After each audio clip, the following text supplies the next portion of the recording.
Fish marination అయితే చేస్తున్నాను. దానికోసం ఒక గిన్నెలో నేను 1 స్పూను అల్లం వెల్లుల్లి పేస్ట్ అయితే వేసుకున్నాను. అర స్పూన్ పెరుగు వేసుకున్నాను. ఇష్టం ఉంటే వేసుకోవచ్చు, లేకపోతే లేదు. ఇప్పుడు కొంచెం నిమ్మకాయ రసం అయితే పిండుకుందాము. కొంచెం లైట్గా పిండుకుంటే సరిపోద్ది. ఇప్పుడు ఇందులో మనము టేస్ట్కి తగినంత సాల్ట్ వేసుకుందాము.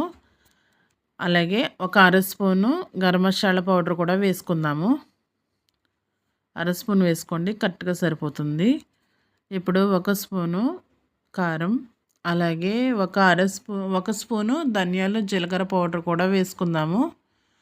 ఇప్పుడు ఇవన్నీ బాగా కలిపేసుకోవాలి. చూడండి, అంతా బాగా కలిపేసుకున్నాను నేను. ఇప్పుడు ఇందులో మనము చేప ముక్కలు అయితే వేసేసుకుందాము.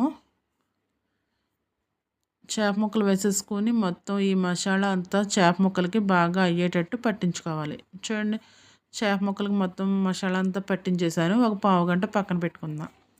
పావుగంట తర్వాత ప్యాన్ పెట్టుకుని అందులో ఒక 2 స్పూన్స్ ఆయిల్ అయితే వేసుకుని ఇప్పుడు చేప ముక్కలు అయితే వేసేసుకుందాము. నేను ఓన్లీ 3 పీసెస్ తీసుకున్నాను. సో 3 ముక్కలు వేసేసుకుని మిగిలిన మసాలా కూడా వాటిపై వేసేసుకోవచ్చు. ఇప్పుడు ఈ చేప ముక్కలు మనం 2 వైపులా బాగా వేపుకుంటే సరిపోద్ది. ఓకేనా? చూసారా ఎంత బాగా ఎగాయో?